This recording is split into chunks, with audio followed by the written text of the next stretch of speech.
Mabuhay po kayo at mabuhay po ang lungsod ng Pasig. Muli po ito ang #1 sa Toyota, Congressman Roman Romero, Barangay San Miguel. Mayor Pico Sapag! Tanghali sa ating lahat. Barangay San Miguel, kamusta po kayo? Kayo po nandito sa bandang gitna. Okay lang po ba kayo? Hindi pa kayo naiinitan? Okay na. Ate, pwede may boses ka ba? Kayo po dito. Sa gilid. Kamusta po kayo? Kasi lahat kayo sa likod. Baka mapagod na po kayo. Ma'am, ang ganda po talaga ng bag na ginawa. Pakita nyo naman sa kanila yung bag na ginawa po ninyo. Gamit ang carpet at 2022 po yata ito na ito. Napakaganda. Kayo po ang gumawa, ano? Ito, kita nyo, ang ganda ng bag. Maging bag. Ay! Maraming salamat po yan. Opo, yan. Ano naman po yan? Okay, pasahin pa kayo. 2022 po yan. Maraming salamat po. Naalala nyo ng 2019, nagkaroon kami ng focus sa Market Avenue, no? Dito lang po, dito sa labas. Sa labas. Naalala nyo po. Kaso medyo mahalas tayo nung gabi nung nagka-brown out. Oo, pinatay. Ano ba nangyari doon? Pinatayan tayo? Oo. Pero atin na nabang. Hindi ba nagkataon lang? Hindi ba nagkataon lang? Hindi. Pero yung pag-ano, kasama na namin si Kapani para pakulong. Oo. Talagang nagkaroon tayo ng maayos at mahusay na kapitan dito sa Sumigura. Maraming salamat sa mga kagawad. Maraming salamat din po sa inyo.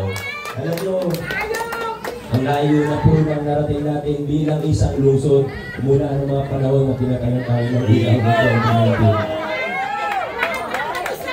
Yan po yung kultura at estilo ng politika na tuluyan na nating tinalikuran ng mga kwento natin. Wala nang takutan. Pinapatay na rin natin yung palakasang system sa ating pamahalaan. Dati pag tumarating kami ito, dahil karapan kami ng administrasyon, maraming pinakabahan. Alam na alam yung mga video. Pinakabahan pag tumarating na kami. Yung iba, nagtatago. Yung iba, nalapit ng sandali. Pasensya na, baka mapicture lang tayo. Hindi nila kasalanan yung ako dating sila sisihin. Pero yun yung kultura, yun yung sistema nun, yun yung estilo eh. Pero ngayon, tinalikuran na natin yung ganong klaseng sistema at estilo. Ngayon, malaya ang lungsod ng Pasig. Kahit kalaban ng mayor, welcome po. Hindi natin binabastos, nire-respeto, ginagawa po natin. Pag meron silang focus, nalaman ko na ano, kung nag-a-apply sila ng permit, binibigay kagad na permit. Pag nalaman natin na meron silang focus, hindi pinapatayan ng ilaw. Sinasabi, natawag ko pa sa Mirago, nakasan niyo yung ilaw dyan, ha?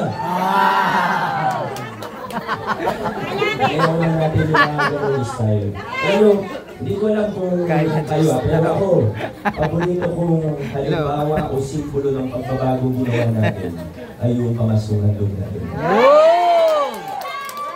Kasi, naalala niyo po natin, di ba? Pag member ka ng gantong organization, meron, gano'n, yung lalak organization, alam natin pangalaman. Lalak organization, o kaya kung member ka ng HOA na lahat, binigyan, pero alam natin, hindi lahat ng HOA na nabibigyan. Yung iba, may pati lang. Pagka nakaaway, baka iilan lang. Pag favorite, lahat meron. Palakasan system. Ang ginawa natin, bahay-bahay tayo. Kasi narinig natin ang sabi ng tao doon. Sabi nga ni Consiwan, si Consiwaren, taga-Barangay Rosario, tuwing dumadaan yung pamasuan doon, lagi niya sinasabi, sana sabi niya. Kaya sa akin ang kailangan, nagbigyan, natulalihan. Wala nang tigit-tigit, naus na yung kanyang sistema. Wala nang, kailangan mo pa ng ID. ID, naus na yung kanyang sistema. All po ang ating dinindigan. Nagbabahay-bahay tayo. Dahil, ang gusto nating patunayan dito ay posibleng magkaroon ng pamahalaan na pantay-pantay ang tingin sa bawat isa sa atin. pinaganahan po natin dito. Nandito na po tayo. May iba po, mas komportable sila dun sa lumang estilo. Kasi alam nyo, hindi na naman po ako na nagpalakasan ang pinag-uusapan natin dito. Litis tayo ng pamahalaan natin. Hindi lang po din po pinag-uusapan, hindi lang po milyon. Alam nyo po, na totoo, bilyon-bilyon piso ang pinag-uusapan natin dito. Bilyon-bilyon piso po ang pinag-uusapan natin. Litis tayo ng pamahalaan, maraming umadlang, maraming umarang, maraming sumubok na sabutahe tayo. Pero tumuloy-tuloy lang tayo, nanindigan tayo, lumaban tayo para sa kung ano ang tingin natin ang tama. Lumaban tayo para sa katotohanan. Nilinis natin ang pamahalaan. Sa kasamaang banat, may mga iba po, sa totoo, pakonti na lang pakonti yung bilang nila mula 2019. Pero nandyan pa rin po yung iba. Gusto nila na bumalik tayo dun sa lumang kalakaran. Sa madaling salita, gusto nila umatras tayo, pabalik dun sa mga lumang style. Kaso tayo sa Pasig, ramdam na ramdam ko po. Pagbaba ko pa lang ng sasakyan ko rito hanggang umikot po ako. Ang sabi po ng bawat isa dito, ayaw natin ng paatras. Gusto natin padiretso tayo sa lugar. Kasi nagtampo ko po katampo po ako sa iba sa inyo. Alam niyo bakit? Kasi pagbaba ko pa lang ng sasakyan hanggang yung po, nalikot po ako rito. Sabi nung iba sa akin, Mayor, bakit ka nandito? Huwag ka na pumunta dito. Sabi nung gano'n. Oo, sabi. Huwag na daw ako mamampanya kasi panalo na daw. Sabi ko, sabi ko, bakit naman gano'n? Parang ayaw niyo ako makita. Kaya nagtampo talaga ako. Siyempre gusto ko makabisita sa inyo at makita naman po kayo.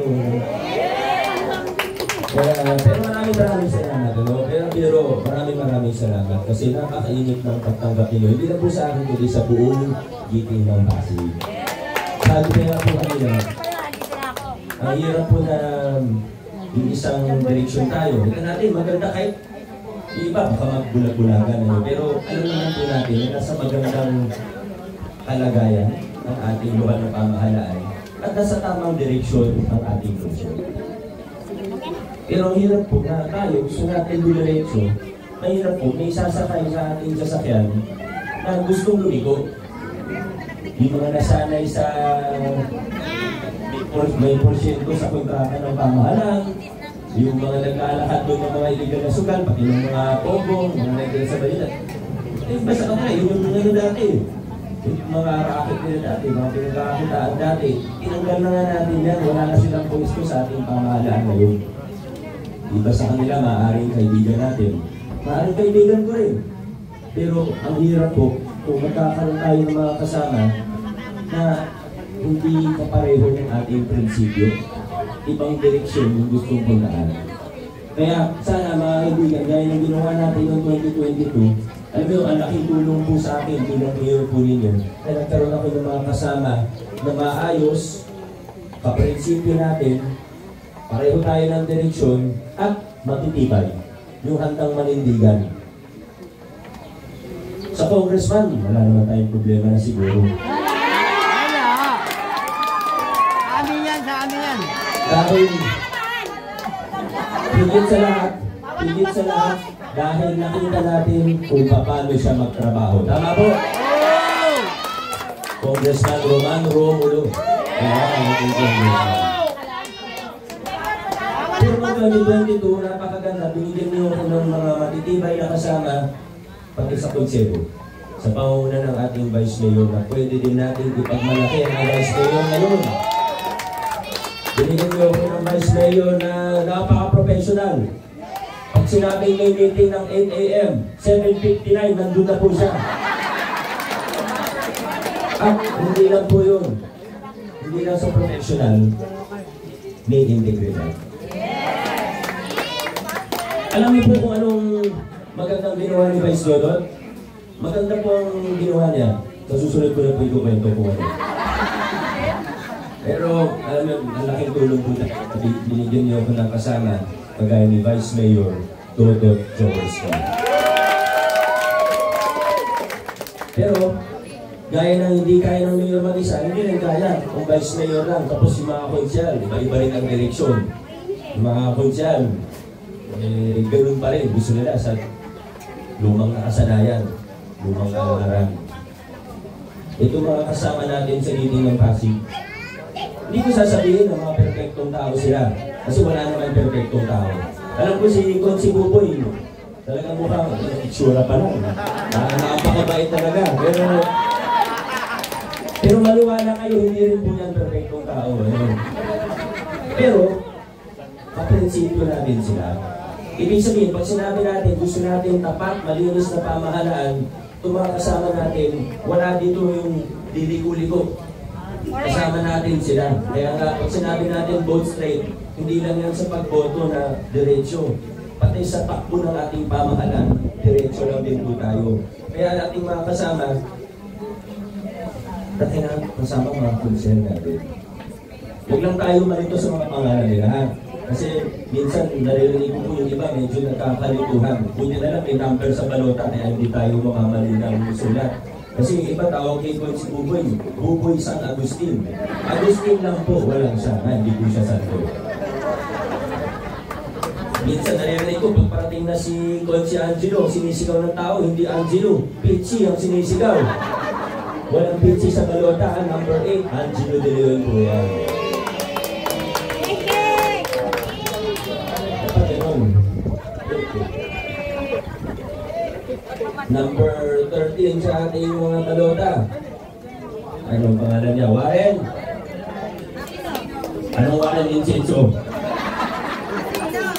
Warren Tosino naman. Warren Inocencio. Ito. Nakilala niyo, kumanta sa kanila ng konti, di ba? Yung dito ng Delilah. Dilinaw lang po natin, hindi po siya yung pumatay kay Delilah. Yung tatay niya yun. Ito yung. Ito po, si Maro. Hindi Marites, ha? Hindi Marites. Martires. Maro Martires.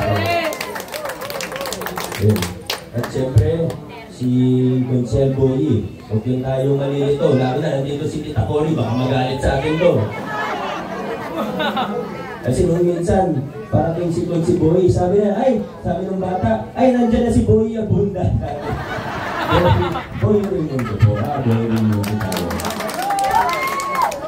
Sorry, Tito Boy. At last but not the least, ito, yung tulay ng pag-asa. Buti na lang, pag isa dumarating, tama lagi yung pagkakabigkas ng pangalan.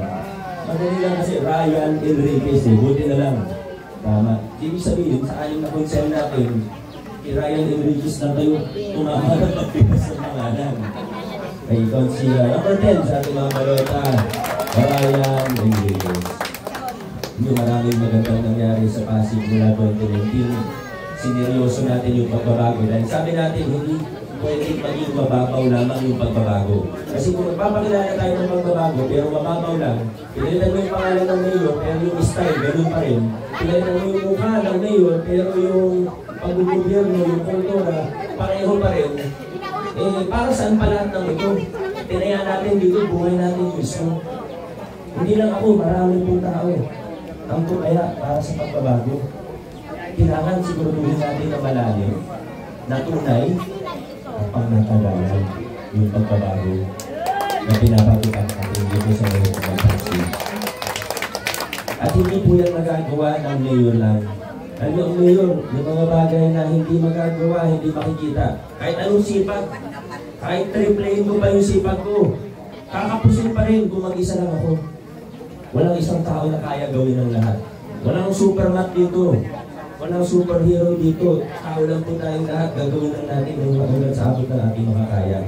Pero kung magkakasama tayo, mula mayor, congressman, vice mayor, konsyal, hanggang sa ordinaryong mamamayan, kung magtutulungan tayo, puwersa tayo para sa ikabubuti ng ating lungsod, para lalong paitingin pa ang mga pagbabago na simulan na, para lalong lumawak pa yung mga serbisyo, gaya ng mga narinig nyo, mula kay Vice Mayor Dodon at sa iba nating mga konsyal.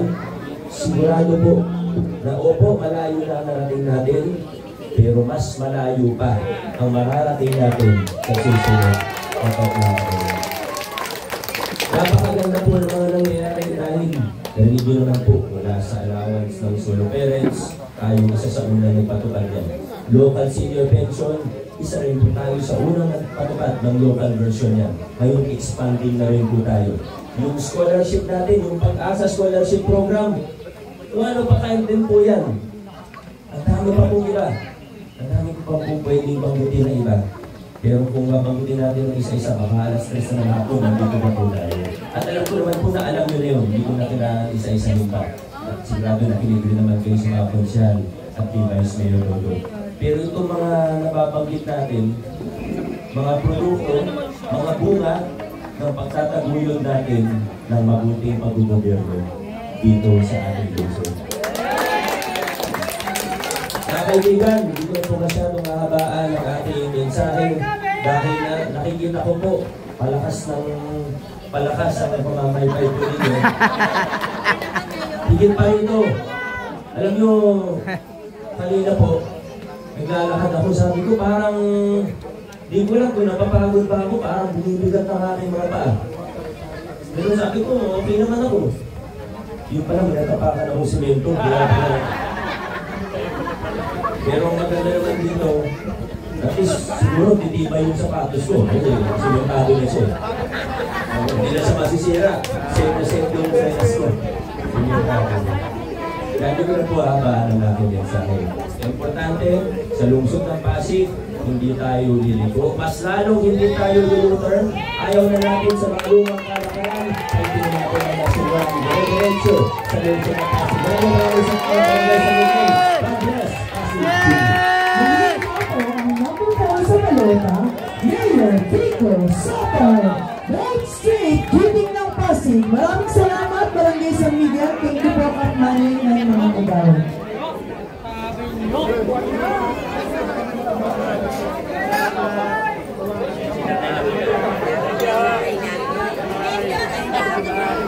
Oh, sa iyo.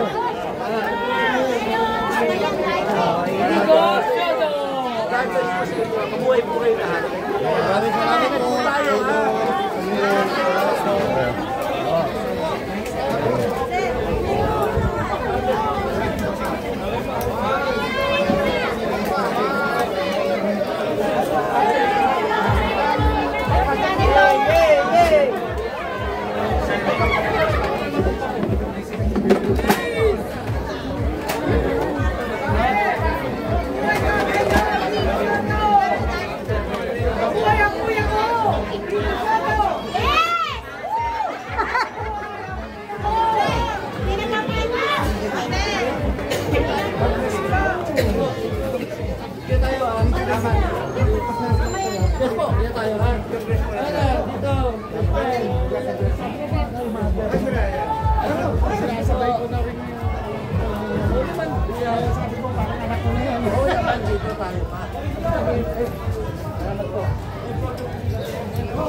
Babaw